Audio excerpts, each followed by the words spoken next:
यह वीडियो केवल सामान्य जानकारी के लिए है। कोई भी दवा लेने से पहले डॉक्टर से सलाह अवश्य लें। अगर कोई वीडियो देखकर दवा लेता है तो वह खुद जिम्मेदार होगा। धन्यवाद। हेलो दोस्तों, आज हम बात करने वाले हैं डेंगू और जो प्लेटलेट्स कम हो जाती हैं उसके इलाज के बारे में। ठीक है, जो अभी जो मौसम चल रहा है ना, इसमें बहुत ज़्यादा वायरल बीमारियां चल रही है। ठीक है, जिसमें जो डेंगू हो रहा है वो सबसे ज़्यादा फैल रहा है। ठीक है, जिसके अंदर क्या होता है कि प्लेटलेट्स डाउन अपने को देखने को मिलती है और बुखार के अंदर बहुत सारी प्रॉब्लम्स देखने को मिलती है। लेकिन डेंगू का किस तरीके से अपन सरलता से इलाज कर सकते हैं, ठीक है, क्या क्या इसमें दवाइयाँ देनी हैं, इसमें एंटीबायोटिक देना है या नहीं देना है, कौन सा टेस्ट करवाना है कौन सा नहीं करवाना है, सब कुछ आज अपन इसके बारे में देखेंगे। ठीक है, तो सबसे पहले मैं देखते हैं उसके बारे में कि इसके लक्षण क्या क्या हैं। ठीक है, तो सबसे पहले इसके लक्षणों में आता है कि वेरी हाई फीवर। जिस इंसान को डेंगू हो गया होगा उसको बहुत तेज़ बुखार आएगा और उसका बुखार यहाँ तक कि 100 डिग्री फ़ारेनहाइट के प्लस भी जा सकता है। ठीक है, साथ में उसको क्या होगा, सीवियर हेडेक होगा। ठीक है, सर में बहुत तेज़ दर्द होता है।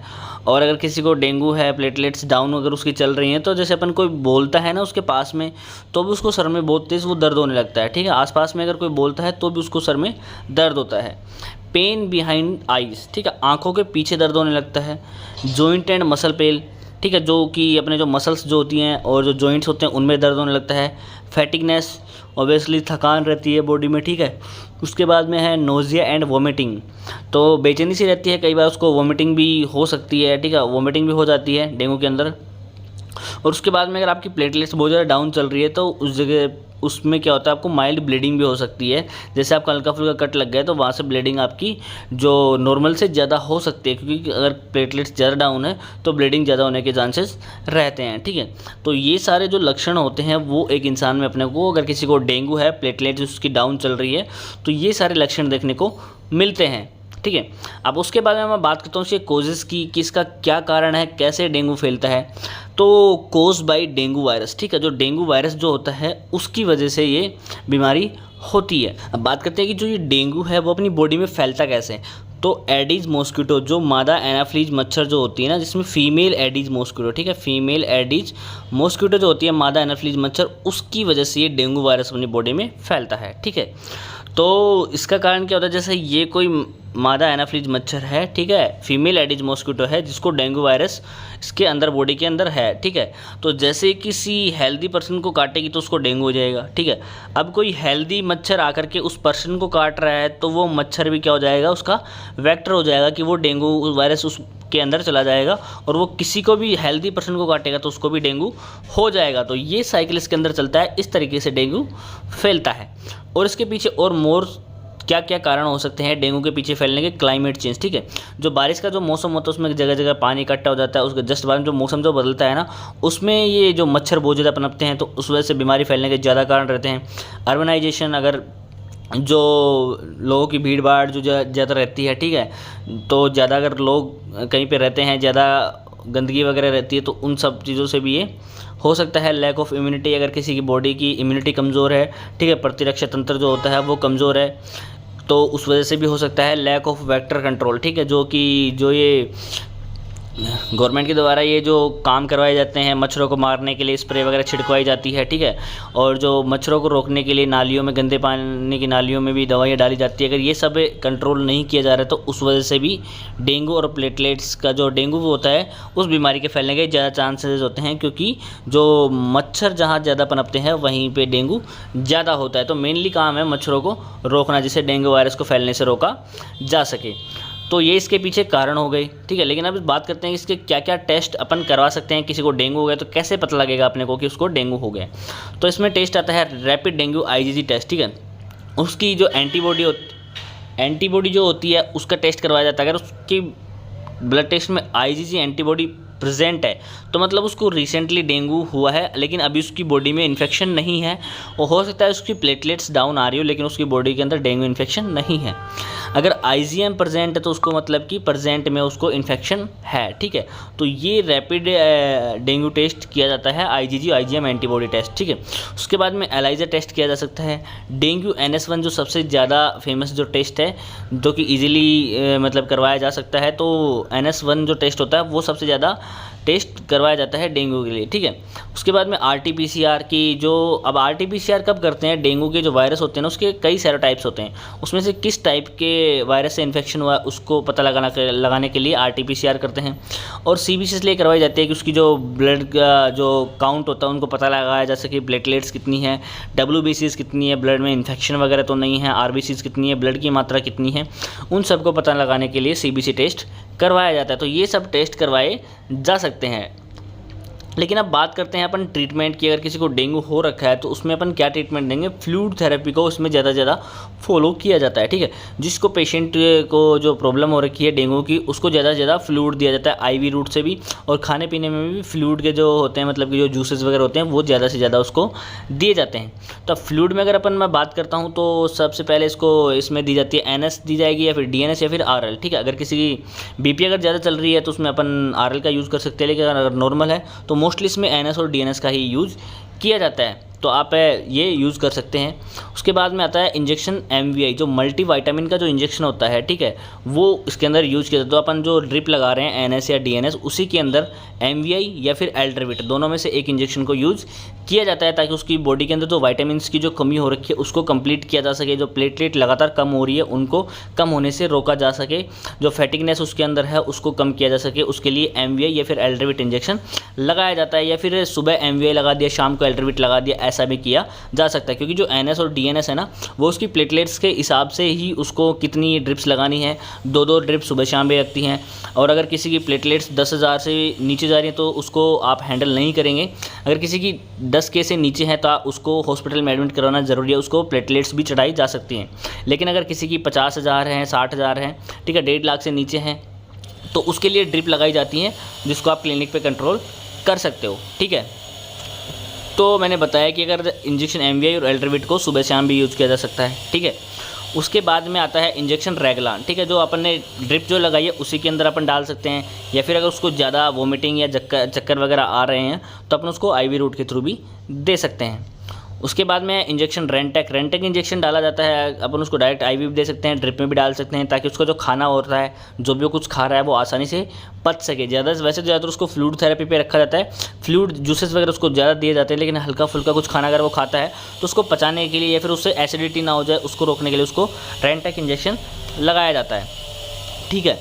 तो ये इंजेक्शन भी सुबह शाम लगाया जाता है, ठीक है। रेगलान भी उसको ड्रिप में सुबह शाम डाला जाता है, ये भी सुबह शाम लगाया जाता है। उसके बाद में अगर उसको इन्फेक्शन है, जो डेंगू हो रखा है, तो उस डेंगू के इन्फेक्शन को ख़त्म करने के लिए जो एंटीबायोटिक डॉक्सीसाइक्लिन की जो 100 mg की जो इंजेक्शन जो आती है, ठीक है, 100 ml का ये इंजेक्शन होता है।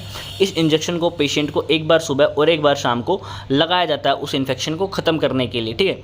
वैसे तो मैं बता दूं कि आपको जो प्लेटलेट्स जो होती हैं, प्लेटलेट्स को तोड़ने में, बढ़ाने में एंटीबायोटिक का कोई रोल होता नहीं है, लेकिन जो डेंगू का जो इन्फेक्शन फैल रहा है उस इन्फेक्शन को रोकने के लिए अपन को इंजेक्शन डॉक्सीसाइक्लिन का यूज़ करना पड़ेगा, जिसमें एक ड्रिप सुबह और एक ड्रिप शाम को लगाई जाती है, ठीक है। तो ये जो फ्लूइड थेरेपी होती है, जो IV रूट के थ्रू जो ट्रीटमेंट दिया जाता है, सुबह और शाम ये ट्रीटमेंट दिया जाता है डेंगू या प्लेटलेट्स किसी की कम है तो उस केस में, ठीक है। उसके बाद में अब बात आती है ओरल ट्रीटमेंट की। ओरल ट्रीटमेंट में उसको आपको प्लेन पैरासीटामोल 650 mg की टैबलेट देनी है एक एडल्ट को, ठीक है। और ये टैबलेट एक सुबह, एक दोपहर और एक शाम को दी जाती है, ताकि उसका फीवर रुक सके। फीवर को आपको कैसे भी करके रोकना है, इसलिए आपको उसको प्लेन PCM देनी है। अगर रात को उसको फीवर लगता है तो वो रात को भी, मतलब 6 घंटे बाद में टैबलेट को दोबारा ले सकता है। तो हर 6 घंटे में एक बार टैबलेट ले सकता है। अगर उसको रात को बुखार आता है पेशेंट को, तो रात को भी वो ले सकता है। वैसे नॉर्मली दिन में 3 बार उसको देंगे तो बुखार नहीं आता है, ठीक है। उसके बाद में है टैबलेट अमोक्सी, ठीक है। मैंने बताया कि आपको जो डेंगू का जो इन्फेक्शन हो रखा है, WBC अगर ज़्यादा आ रही हैं, कम आ रही हैं, ठीक है, तो उस केस में अपन जो एंटीबायोटिक को टैबलेट्स को यूज़ करना पड़ता है, ताकि उसका जो ब्लड का इन्फेक्शन है वो ख़त्म हो सके, ठीक है। तो यहाँ पे अमोक्सी 625 जो टैबलेट होती है उसको एक बार सुबह और एक बार शाम को यूज़ किया जाता है। पेशेंट को कुछ भी खाना वाना, हल्का फुल्का कुछ खाना खिला के फिर ये टैबलेट दी जाती है, ठीक है। या ड्रिप लगाते हैं अपन, उसके बाद में भी ये टैबलेट अपन उसको दे सकते हैं। उसके बाद में है 3rd नंबर पे टैबलेट न्यूरोबाइन 4, ठीक है। उसकी बॉडी बहुत कमज़ोर हो जाती है, हर जगह पे, मतलब मसल्स में, जॉइंट्स में, इनमें बहुत ज़्यादा पेन होने लगता है, ठीक है। उसकी मतलब कि जो खून के अंदर जो वाइटामिन हो, तो जो मिनरल्स जो होते हैं, ठीक है, वो ख़त्म हो जाते हैं। तो जो न्यूरोबाइन 4 तो उसके अंदर B कॉम्प्लेक्स, विटामिन B क्या इसके अंदर क्या होता है, कॉम्प्लेक्सेस के अंदर सारी विटामिन बी की जो भी टाइप्स होते हैं वो प्रेजेंट होते हैं, ताकि वो ब्लड को ताकत देने में, बॉडी को एनर्जी देने का काम करती है। तो न्यूरोबाइन फोर्ट को एक टैबलेट सिर्फ दिन में एक बार लेनी है, तो आप सुबह ले सकते हो या फिर आप शाम को ले सकते हो, ठीक है। आपको दिन में सिर्फ एक बार लेनी है। उसके बाद में टैबलेट आती है कैप्सूल MVI, ठीक है, मल्टीविटामिन कैप्सूल, जो कि विटामिन को अपनी बॉडी के अंदर कंप्लीट करती है। तो जैसे आप न्यूरोबाइन फोर्ट को अगर सुबह ले रहे हो तो MVI को आप शाम को ले सकते हो, ठीक है। अगर न्यूरोबाइन फोर्ट को आप शाम को ले रहे हो तो MVI को आप सुबह ले सकते हो। दिन में एक बार लेनी है। आप दूध हो तो दूध के साथ लोगे तो आपको बहुत ज़्यादा अच्छा इफेक्ट देखने को मिलता है, ठीक है। तो MVI कैप्सूल इसमें यूज़ की जाती है। साथ में उसके पेंटोप DSR की जो कैप्सूल होती है वो पेशेंट को दी जाती है, ताकि उसको जो पेंटोप्राजोल है वो एसिडिटी को रोकता है। साथ में जो डोमपेरिडोन उसके अंदर है वो क्या करता है कि जो वोमिटिंग वगैरह के चांसेस जो होते हैं उसको कम करता है, ठीक है। वोमिटिंग पेशेंट को नहीं होगी, और जो नोजिया वगैरह की प्रॉब्लम होती है वो भी पेशेंट को नहीं होती। इसलिए पेंटोप DSR पेशेंट को सुबह सुबह खाली पेट देना बहुत ज़्यादा ज़रूरी होता है, ठीक है। तो ये ट्रीटमेंट उसको दिया जाता है। छठे नंबर पे मैं बताता हूँ जो उसकी प्लेटलेट्स जो डाउन चल रही हैं उसको इंक्रीज़ करने के लिए, प्लेटलेट्स को बढ़ाने के लिए जो प्लेटीमैक्स सिरप जो होती है, सबसे बेस्ट सिरप जो मानी जाती है मैक्लियोड्स की जो आती है, तो इस सिरप को यूज़ किया जाता है, जिसमें 10 ml सुबह और 10 ml पेशेंट शाम को दिया जाता है, ठीक है। तो ये सिरप आपको ज़रूर देनी है ताकि उसकी प्लेटलेट्स को जल्दी से रिकवर किया जा सके, ठीक है। तो जो प्लेटीमैक्स की जो सिरप होती है वो 10 ml पेशेंट को सुबह शाम देनी है। आप इसके कंपोजिशन को देख सकते हैं। इसके अंदर ये एक आयुर्वेदिक कंपोजिशन होता है, जिसके अंदर जो पपाया का एक्सट्रैक्ट होते हैं, ठीक है, और बहुत सारे जो एलोय जो होता है, ठीक है, उसका इसके अंदर एक्सट्रैक्ट होते हैं। प्लेटीमैक्स सिरप होती है उसको यूज़ किया जाता है प्लेटलेट्स को बढ़ाने के लिए। नॉर्मली जो अपने डेंगू जो होता है बॉडी में 7 दिन तक रहता है, ठीक है। 7 दिन के बाद में प्लेटलेट्स बढ़ने लग जाती हैं, ठीक है। कैसे भी करके पेशेंट को 7 दिन तक उसको नॉर्मल रखा जाता है, ताकि उसकी मतलब कि जो प्लेटलेट्स को ज़्यादा डाउन नहीं होने दिया जाता। कैसे भी करके उसकी जो स्थिति होती है उसको कंट्रोल करके रखा जाता है। कंटिन्यूसली उसको फ्लूइड लगाए जाते हैं, ठीक है। ये जो ट्रीटमेंट है वो ट्रीटमेंट कंटिन्यूस को दिया जाता है। 6-7 दिन बाद में पेशेंट ऑटोमेटिकली रिकवर होने लगता है और उसकी जो प्लेटलेट्स होती है वो भी बढ़ने लगती है, डेंगू उसके बॉडी से चला जाता है, ठीक है। उसके बाद में मैं बात करता हूँ कि पेशेंट को जो खाने पीने की चीज़ें होती हैं उसको अपने को बहुत ज़्यादा ध्यान रखना है, क्योंकि जो ये चीज़ें होती हैं ना वो किसी बीमारी को उत्पन्न करने में, उसको ठीक करने में बहुत ज़्यादा हेल्प करती हैं, ठीक है। तो कंप्लीट बेड रेस्ट उसको देना है, लिक्विड डाइट पे उसको रखना है। मैंने बताया कोकोनट वाटर आप उसको पिला सकते हैं, कीवी फ्रूट बहुत ज़्यादा खिलाया जाता है तो वो भी आप खिला सकते हैं। और जो बकरी का जो दूध होता है वो उसके अंदर क्या होता है, बकरी काफ़ी जड़ी बूटियाँ खाती है, तो उसके जो दूध होता है वो काफ़ी ताकतवर दूध होता है और काफ़ी हल्का दूध होता है, ठीक है। तो ये पेशेंट को सुबह शाम पिलाएंगे तो उसकी प्लेटलेट्स बहुत जल्दी ग्रो करती है, बहुत जल्दी बढ़ जाती हैं, ठीक है। तो इतना आपको ध्यान रखना है। तो ये चीज़ें आपको ध्यान रखने वाली चीज़ें होती हैं कि उसको बकरी का दूध पिलाएं, फ्रूट्स वगैरह पे रख के लिक्विड डाइट ज़्यादा से ज़्यादा उसको दे और कंप्लीट बेड रेस्ट उसको दे, और जो ट्रीटमेंट बताया वो ट्रीटमेंट फॉलो करें, ठीक है। उसके बाद में डोंट गिव, आपको ये जो चीज़ें नहीं करनी है उसको IM इंजेक्शन आपको बिल्कुल भी नहीं देना है, ठीक है। आइबुप्रोफेन कोई भी पेन किलर आपको उसको नहीं देनी है, आइबुप्रोफेन, एसिक्लोफेनेक, डाइक्लोफेनेक, ठीक है, अदर पेन किलर्स आपको उस पेशेंट को नहीं देनी है, क्योंकि अगर आप पेन किलर्स उसको देते हो तो उसके प्लेटलेट्स टूटने के चांसेस रहते हैं। IM इंजेक्शन को अवॉइड किया जाता है क्योंकि उसकी जो ब्लीडिंग होती है वो ज़्यादा हो सकती है लो प्लेटलेट्स की वजह से। तो आपको ये सब चीज़ें आपको बिल्कुल भी नहीं करनी है, इनको ज़्यादा से ज़्यादा आपको ध्यान रखना है, ठीक है। और जो आप ये ट्रीटमेंट अगर फॉलो करते हो तो पेशेंट 100% ठीक हो जाता है। तो आशा करता हूँ कि डेंगू के बारे में आपको अच्छे से समझ में आया होगा। अगर आपको वीडियो अच्छी लगी तो कृपया लाइक करें, शेयर करें, सब्सक्राइब करें। थैंक यू, धन्यवाद, जय हिंद, जय भारत।